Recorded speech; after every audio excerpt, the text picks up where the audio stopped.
اپنے ماں باپ کی خدمت کروں نہ کروں مجھے بیوی کے لیے الگ گھر کرنا ہی کرنا ہے. آپ لوگوں نے فتویٰ دیا ہے نا. میں نے نہیں دیا. نہیں آپ لوگوں نے, میں کہہ رہا ہوں جس نے دیا ہے نا اس نے بڑا ظلم کیا.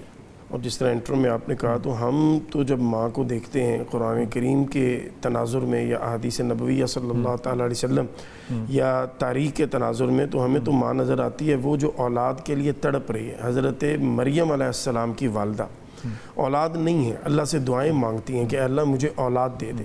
اور ایک دن انہوں نے دیکھا کہ ایک چڑیا اپنے بچے کو دانہ اپنی چونچ کے ذریعے کھلا رہی ہے, تو پھر دل تڑپا اور پھر اپنے اللہ سے فریاد کی. یہ کہانی ہماری عورتوں نے نہیں سنی ہوئی.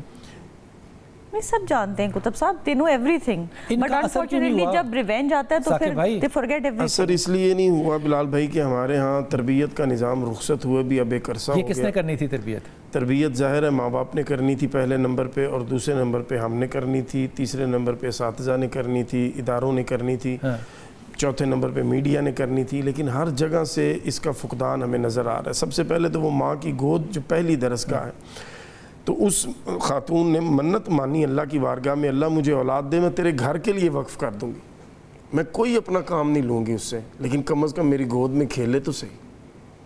میری ممتا یہ کو کہانیاں سنا کے نا آپ ثاقب ہمیں جذباتی کر دیں گے. نہیں, جذباتی کی بات نہیں ہے, ہم ایسی ماؤں کو جانتے ہیں. یہ ماں تھی. نہیں تو آپ ان ماؤں کو کیوں نہیں جانتے جو میں نے سارے ایف آئی آر پڑھے ہیں آپ کے سامنے؟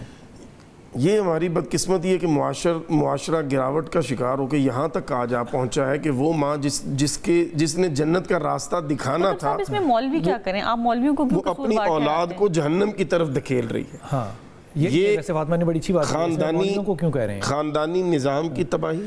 یہ ایک خاندانی نظام کی تباہی. جی خاندانی نظام کا یہ 4 جنازے نے تو فتویٰ دیا ہے سوشل میڈیا پہ کہ عورت کا کام ہی نہیں ہے کمبائنڈ فیملی میں رہنا. 4 جنازے جو ایک, میں اپنے ماں باپ کی خدمت کروں نہ کروں مجھے بیوی کے لیے الگ گھر کرنا ہی کرنا ہے. آپ لوگوں نے فتویٰ دیا ہے نا. میں نے نہیں دیا. نہیں آپ لوگوں نے, میں کہہ رہا ہوں جس نے دیا ہے نا اس نے بڑا ظلم کیا. تو اس پہ گھر ٹوٹے ہیں, اس نے بڑا ظلم کیا, اس پہ رجوع بھی نہیں کیا. اس نے صرف اپنا فیم لینے کے لیے اسلام کے ابدی اصولوں کو اپنے رنگ میں اس نے ڈھال کے بیان کر کے جو ناانصافی کی ہے, جو زیادتی کی ہے, یہ اس پہ ڈیو ہے, یہ قرض ہے اس کی. میں ایک چھوٹا سا وقفہ لیتا ہوں اور جناب اس میں کوشش کرتے ہیں کہ ہم اپنی سارہ احمد نینا جو ہے اس کا مائک ٹھیک کر سکیں.